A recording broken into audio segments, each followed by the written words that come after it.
guys, so listen. Let's do this again, yes? Hopefully I get it right. Right? Okay.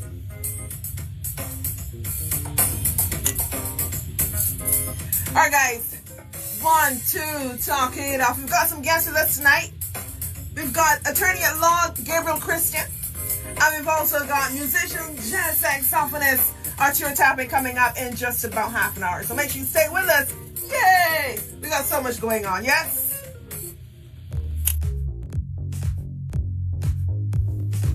You. I want you to follow me on Twitter and Instagram. Subscribe to my YouTube channel and to like me on Facebook. I'm Corinne Carlton. I want you to do that. And join me every Monday at 7 o'clock Eastern Standard Time for 1, 2, talk it off. 1, 2, talk it off. Say 1, 2, talk it off. Every Monday, 7 o'clock Eastern Standard Time. I want you to join me and tell your friends. Let's chit chat. Come on screen and share your thoughts with me, okay? 1, 2, talk it off. Remember to follow and subscribe and like. I'm Corinne Carlton.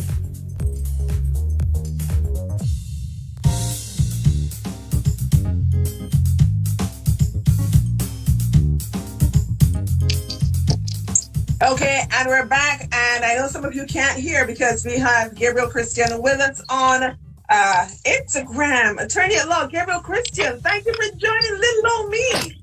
I really appreciate this. We appreciate you concerning yourself with the important issues of the day, as in the George Floyd murder. So we give thanks for your wisdom and for your public service. Gabriel, it's still happening. Just today, there was a guy that was pressed until he was unconscious. Is that in the New York City case? Yes. So what we have is police officers, police officers, and their departments are still not cognizant of the worldwide uprising against tyranny by police departments. And until such time that we see the disbanding of certain units, the defunding of certain departments, until they fill it in the pocket, until they're prosecuted for their crimes, we won't see any change. And so I'm just thankful for the tens of thousands, the millions of people who've stood up all over the world, all over the United States, to ask for change. Because until, as I said, the prosecutions, the lawsuits, folks fill it in the pocket, they lose their jobs, they won't change. Now, let me ask you something. You just mentioned something about defunding the police force. Is that the most practical route to take? What defunding means really is reallocation of resources. Look at what's happened in the United States. The United States is now the biggest jailer nation. No country has more members of its population or more citizens in jail than the United States. That's not acceptable. The United States is not the most populous nation. China is followed by India.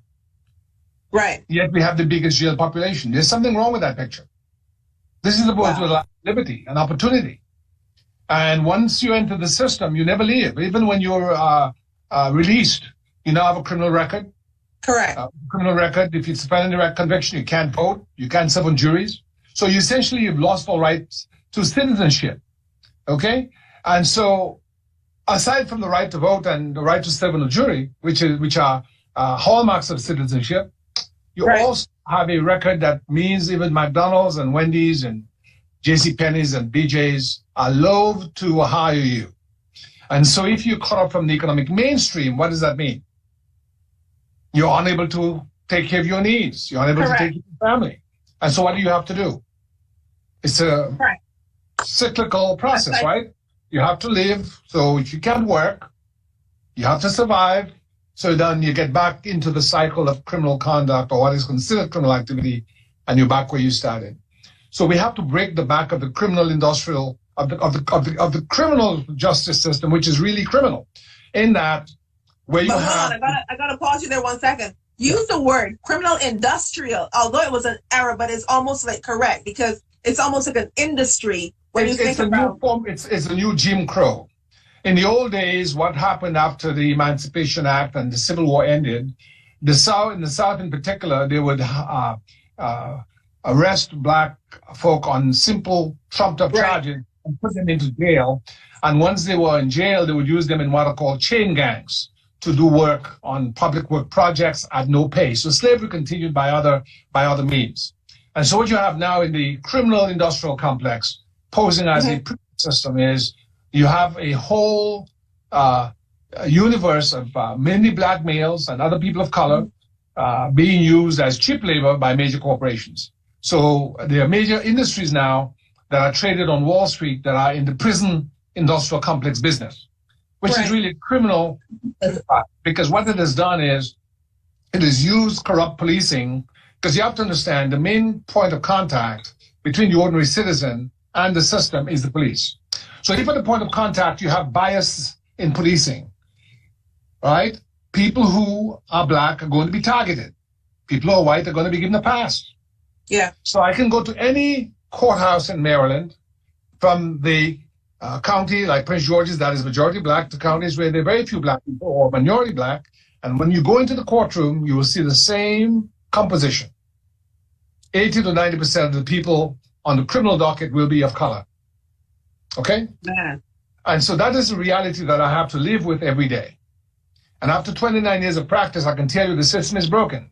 And so what you see happening is people responding. The good thing is more and more young white people understand that they too are not immune, because the real perfect storm we had in a way for this uprising was the COVID-19, the implosion of the economy. And while people are at home watching TV or looking at their phones, who otherwise would have been at work and may not have seen what happened, they saw the living color, the lynching of George Floyd. And for those white people who have had a conscience, you're not messing the lynching of George Floyd, who have a conscience, who understand, have black friends who listen to music from the black community, who have sports stars who are black, who they appreciate, who have not been, let's say, inculcated or infected, I'd rather use infected with the toxin, the disease of racism, as their forebears were, as their parents and grandparents were.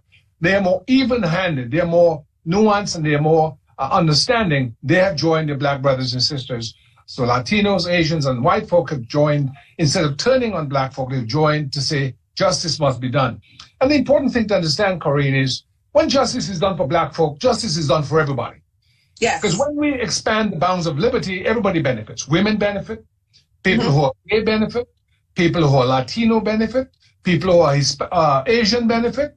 The gains that black folk have made in the United States and around the world for democracy have not been just for us. It has not been just for us. Any sort of expansion of democracy, any sort of expansion of fair play and equity in society benefits all persons.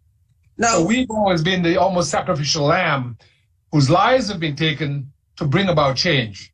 And so God chose, unfortunately, his brother, and everybody now knows his name.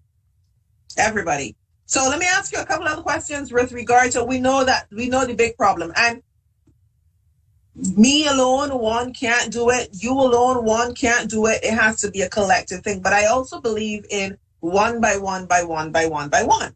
And if everybody continues to agree, it will be a mass agreement. Now, driving down the street, and I'll be honest with you, I'm hoping that I never have to really ever go back out on the road, because I'm fearful that just one day I might not put on my indicator. I may not be on the phone or anything, Sandra Bland, and a police might decide he's going to stop me. I can't ask him, "Oh, why did you stop me?" Because it's gonna an argument is gonna ensue. So what do you suggest when simple things like maybe crossing a lane, not putting on your indicator, forgetting your tag is 1 day old, past its expiration date? What is your suggestion for this? Well, first of all, I always say to my friends, my family, and others, a police officer is a public servant, not a public master.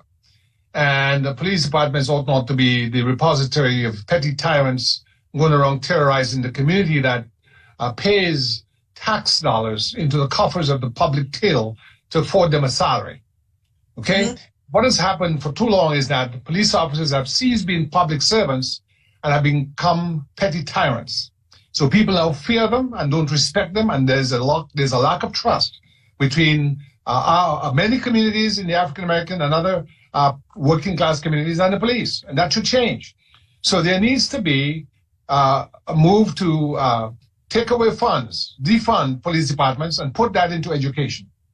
Defund police departments, put that into workforce development, in IT, in aviation technology, in engineering, so that young people can have the ability to earn a living wage. Right. Because the reality is, when an average young person, and when I say young person, I stress that because overwhelmingly senior citizens are less likely to commit crime, okay? Crimes are usually committed by people under the age of 50, okay? Mm-hmm. So you can get young people to be equipped for the economy of the 21st century, as opposed to equipping police departments with military weapons and armored cars and tanks to blow into people's homes at night without a warrant. You're setting up the country for conflict between public servants and the citizenry. So we have to move away from the militarization of U.S. policing and take monies away from that militarization and place it in education. Education that is linked to workforce development.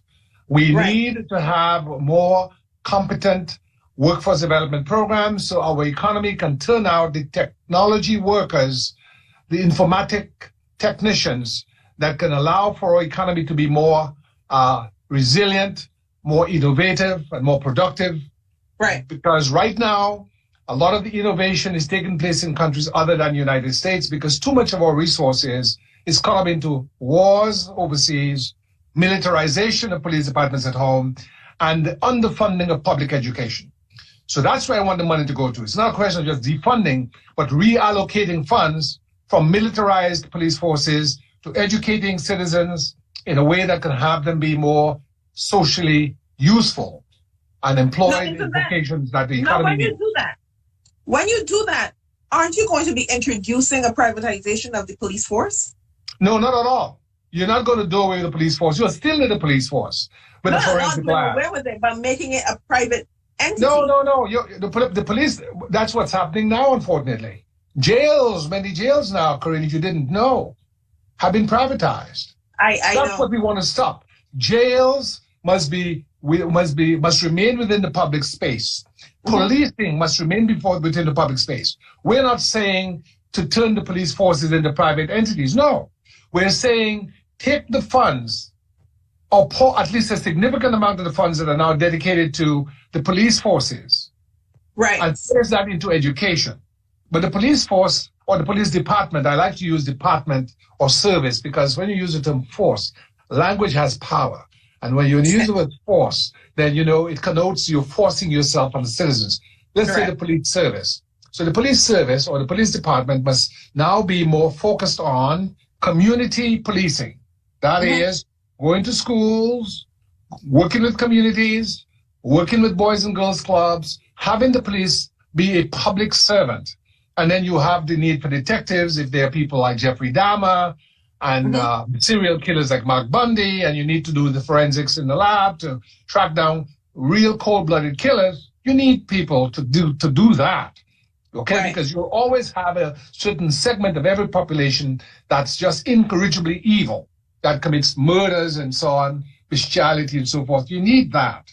It's about trying to just be uber radical and just do away with an institution that is still needed for people who just don't want to follow rules of property ownership and would just want to build your home and so on. You need that.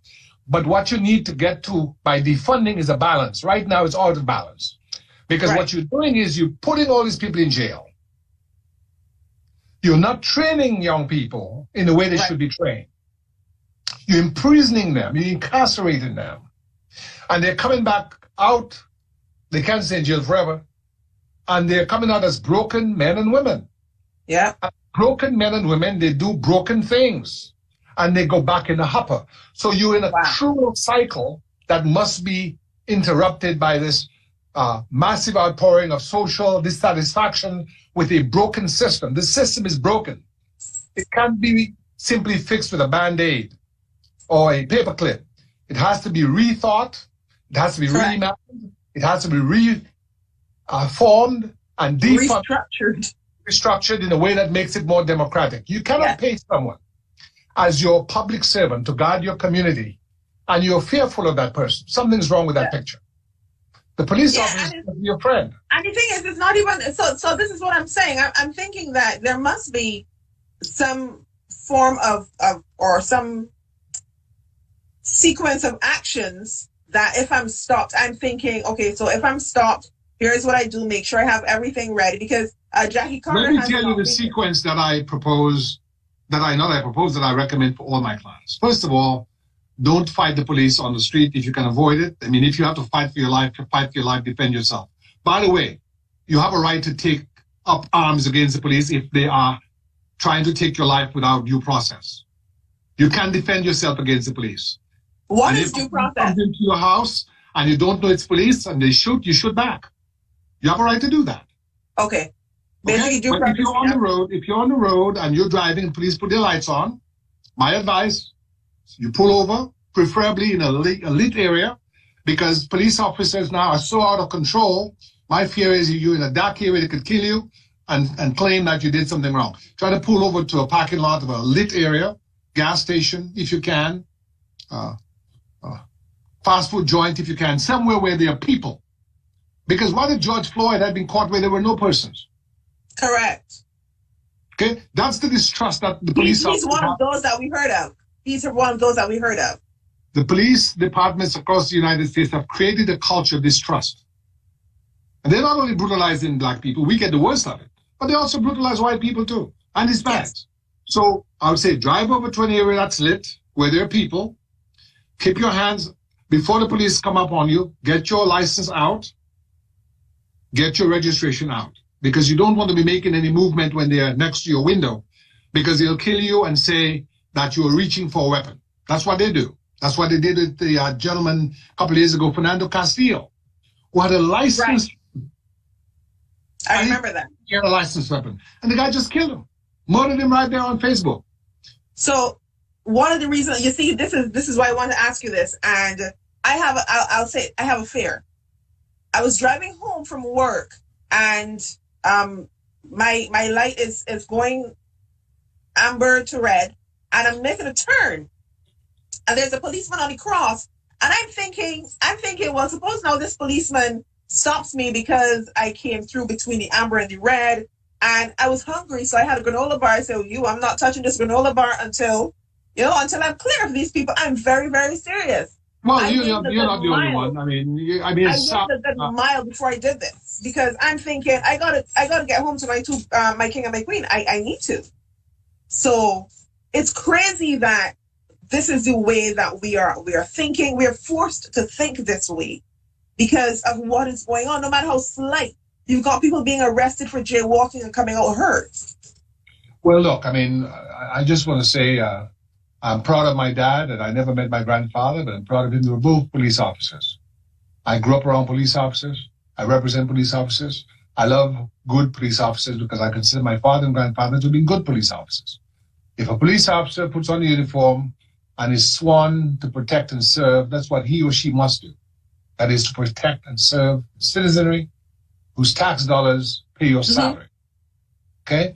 But what we have had, unfortunately, is sort of culture of tyranny. And that culture was also aided by media.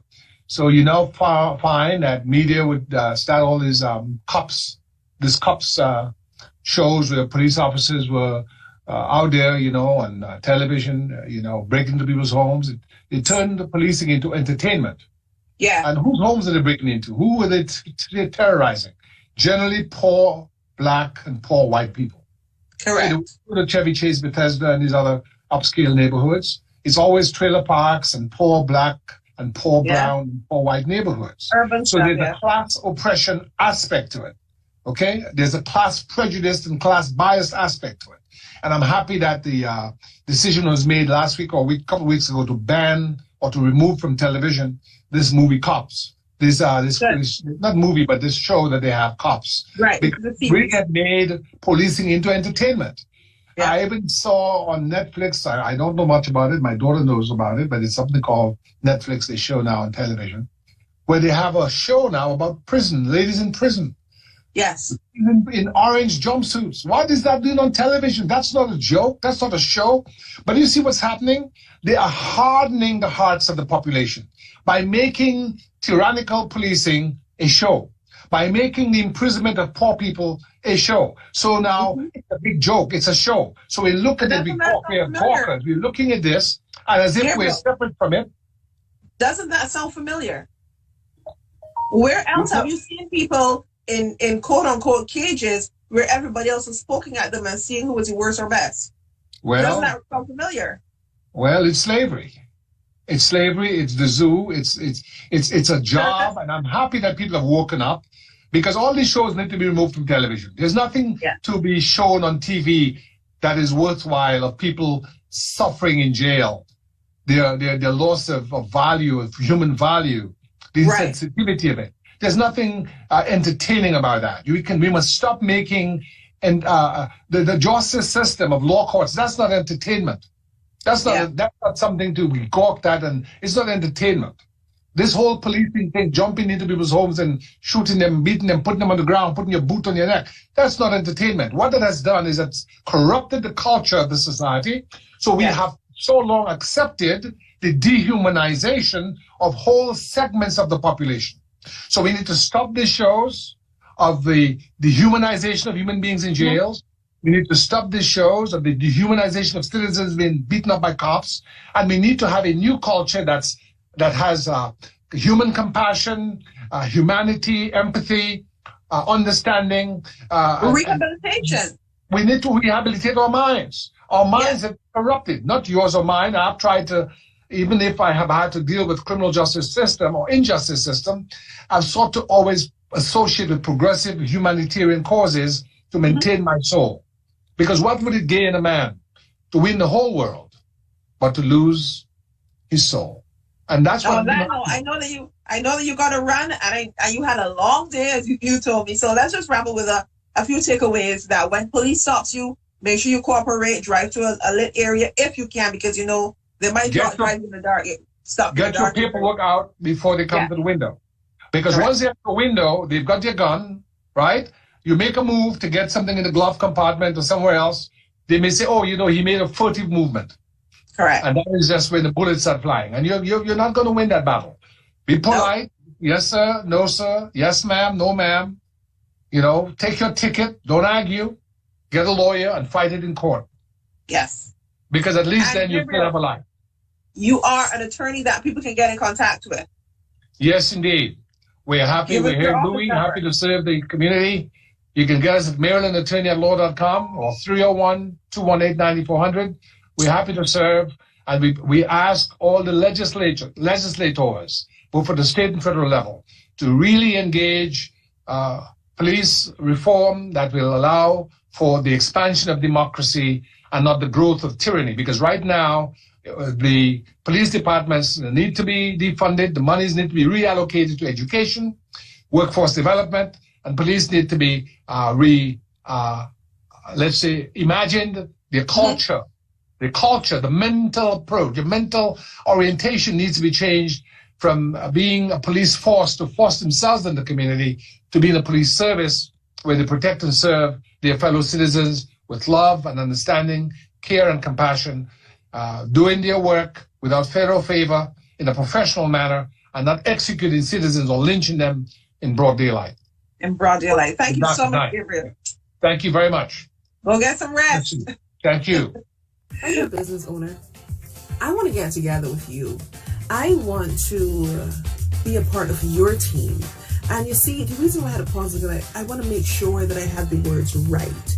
Because you see, if we get together and we work together, we can only be stronger. If you're interested in being my partner, send me an email, info@KareenCarlton.com 412 Talk It Off. On our website, on Instagram, on Facebook, on all our social media, we'll make sure that you're seen, okay? So email me, info@KareenCarlton.com to be a partner, be a sponsor. Let's be a team. I'm Kareen Carlton. Hello, everyone. We've got our okay, IG. Listen, we have a guest who's coming up joining us in just month. a few seconds, and we sure could use your help. And his name is Arturo Tappin. What are we going to be talking about with Arturo? Well, oh, hold on, my light is all blinking on. So we're going to be talking about jazz. Then we'll talk about Caribbean jazz and its fusion, and we'll talk about a few other things as well. So make sure you stay tuned. Make sure you join us. And he is just about ready to be with us. I just got that message there from him. All right, so so got Arturo on with us right now. Arturo, thank you for coming on with 1, 2, Talk It Off. Hey. Can I send you a virtual hug, a big virtual hug? Hold on. Oh, you got it? Thank you. You're welcome. Now, Arturo, I had this entire thing planned, and it's not going how I want to go, but this is what I want to share right now, okay? Quit cruising. Ready? Because that's one of my favorites. Okay. Oh, wait, here it is.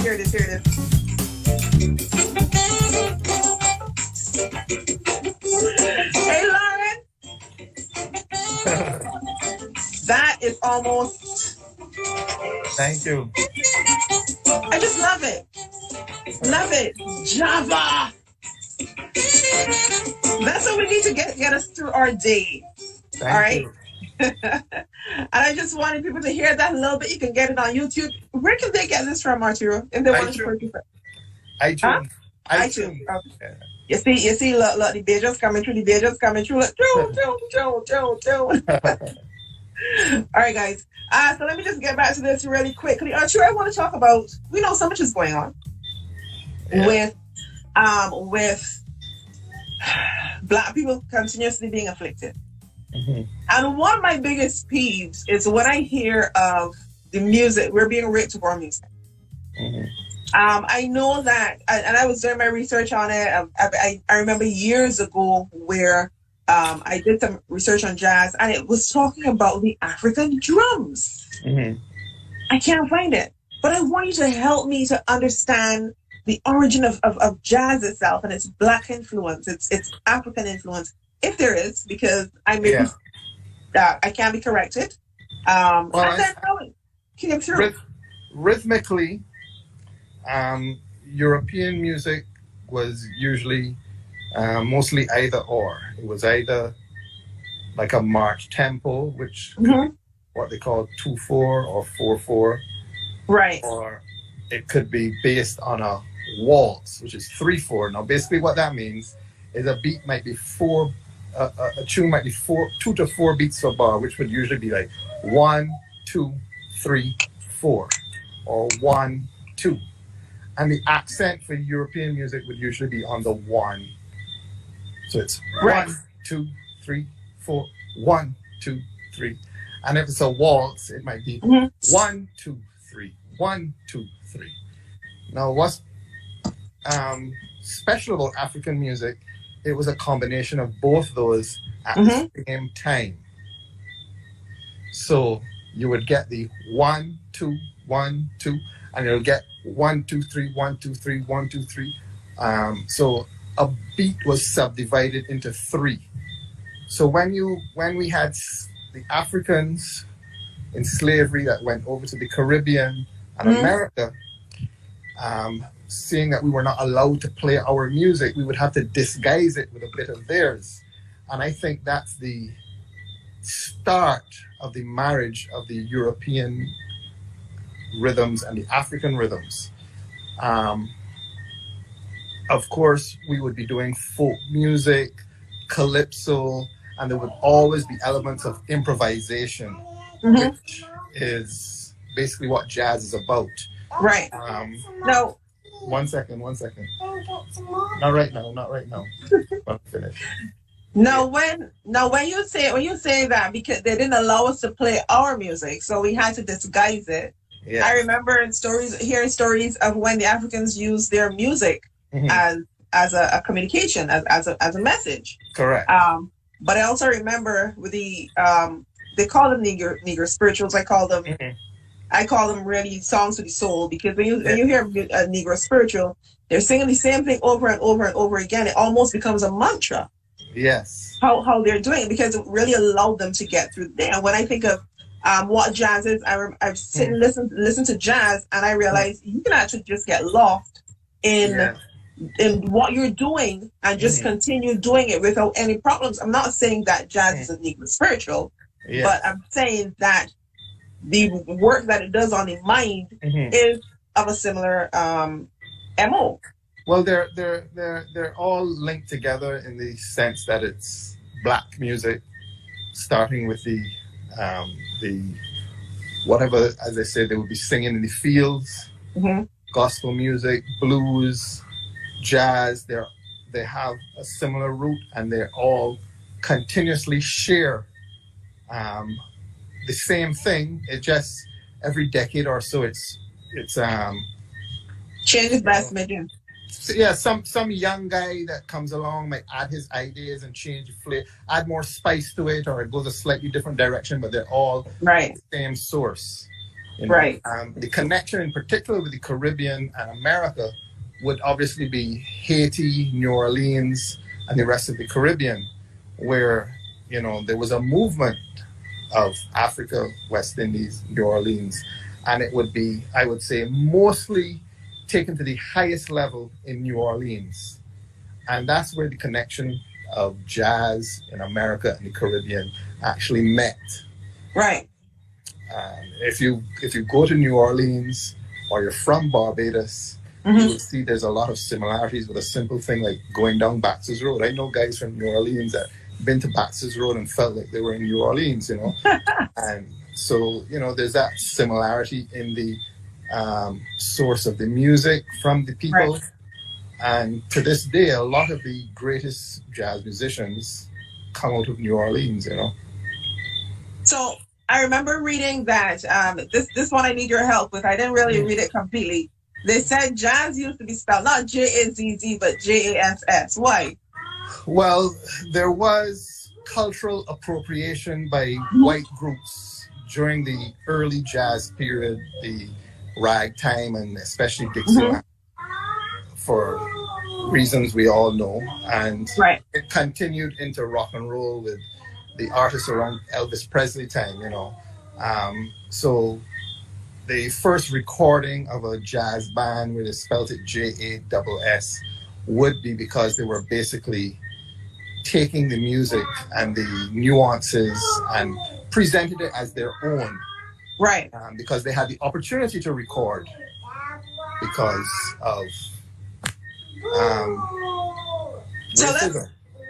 So let's switch a little bit and really quickly. I know we talk about the roots of it with Caribbean, and that's one of the reasons why I chose to speak with you, because I really love Java. I know so many people are familiar with jazz musicians from the Caribbean, and you know they may have their influences from wherever. Tell me where did your influence for jazz and then the influence to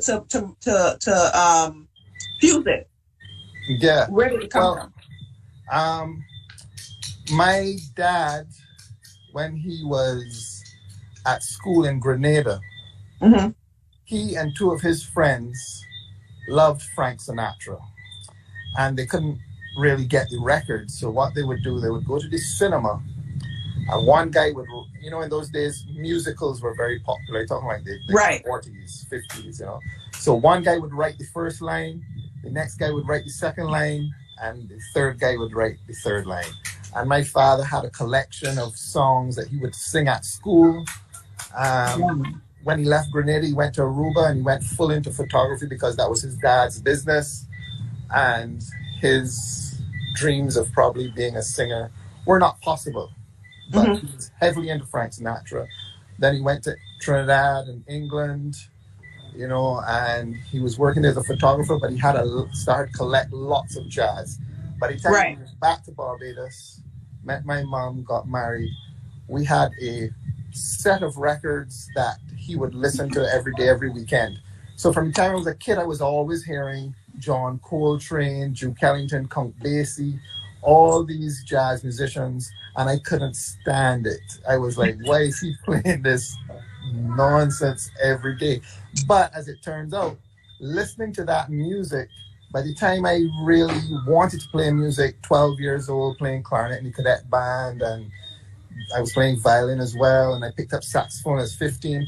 A lot of things were effortless for me because while I was listening, subconsciously I was working out all these details. So by the time I picked up saxophone, I never had a lesson. I just started playing it, and I was show off. You're just showing off, no man.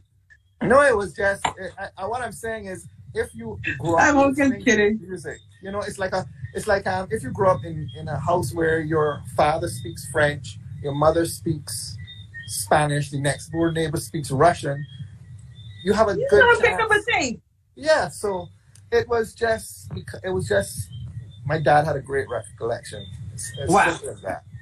That gave me a little advantage. That's all it was. And obviously, when you live in Barbados, bun Mr. Harden, but you got a fuse a little bit with saying. Well, yes, I grew up. I mean, actually, my first calypso gig, I would say, was working in the Untouchable band. This was Mac Fingal and Plastic Bag. I was actually in that band playing in the horn section for about a year or two. I remember. And Fingal said, you know what? Even though you're only in your early 20s, I want you to be the musical director. Well, that kicked up a big fuss because all the other guys, horn guys, were big, hardback policemen. Yeah. They were like, I don't want to listen to no little boy telling me nothing. But, you know, Fingal is a guy who has his ideas and stuck to them. And I got that opportunity to be a musical director for a while. And then I moved out of that and went into pop and R&B with little bands around the island. And so I actually love lots of music. Jazz is really my passion. Right. Because, like I said, I grew up on it, and it's actually the most challenging. When it came to recording, it's technically challenging. There's a lot of things that happen spontaneously, so you have to be ready for it in terms of your ears and your fingers and everything. But in terms of recording, it didn't make sense me doing exactly what I was already listening to, because I wouldn't be bringing anything to the game. So while playing in Splash Band, which was a reggae band, right, doing jazz stuff at the Waterfront Cafe, a retired business guy from London who loved reggae and also loved jazz used to see me playing at these two different venues, and it was actually his idea. Why don't you fuse reggae and jazz and do an album? And that's where the whole thing started. So I did the first recording with Eddie Grant, and then we went up to London, and I did the second recordings there, and we finished everything in London. And then I got distribution through Tough Gong in Jamaica. Then I got a licensing deal in Japan, and I was touring America. You know, it took off. If I was doing another kind of music, I might not have gotten the attention because there were already thousands of saxophone players playing. You know, I agree. Yeah, I agree. But you've been busy, and I definitely am glad we're going to get the opportunity to talk again and really let people understand. You know what, this whole thing about our music, they keep ripping us, and somehow people just need to know a little bit more about where, what, how, why, and some other ways you can get this music. It's not just going willy-nilly and seeing who could play or whatever it is. Sometimes it's just really accessible right at our fingertips, and yours is available on iTunes. Yes, and sometimes you have to give it a chance, because you can walk into a venue never hearing jazz before, and it will take a special artist to be able to communicate with you, because remember, these guys spent 12 years, 25 years working on something. You're not always going to get it in the first 25 minutes of hearing jazz the first time, you know. So I've actually put some people onto your stuff, because there's some people in the US who are, they say they love jazz until they realize, all right, no. And then you give them another taste of something else, and they go like, oh, okay. Good. So I'm putting them onto you, but we're going to chat another time. Thank you so much, Arturo, for being here. All right. And have a good evening. You all too. right. Enjoy. All right. Guys, I really appreciate you guys joining us on One to Talk It Off. Remember to join us every Monday at 7 o'clock Eastern Standard Time on Instagram, Facebook, Twitter, YouTube. Well, not Twitter, but Periscope. Still working on our little kinks here, and still you. I want you to follow me on Twitter and Instagram. Subscribe to my YouTube channel and to like me on Facebook. I'm Kareen Carlton. I want you to do that. And join me every Monday at 7 o'clock Eastern Standard Time for 1, 2, Talk It Off. 1, 2, Talk It Off. Say 1, 2, Talk It Off. Every Monday, 7 o'clock Eastern Standard Time. I want you to join me and tell your friends. Let's chit chat. Come on screen and share your thoughts with me, okay? 1, 2, Talk It Off. Remember to follow and subscribe and like. I'm Kareen Carlton.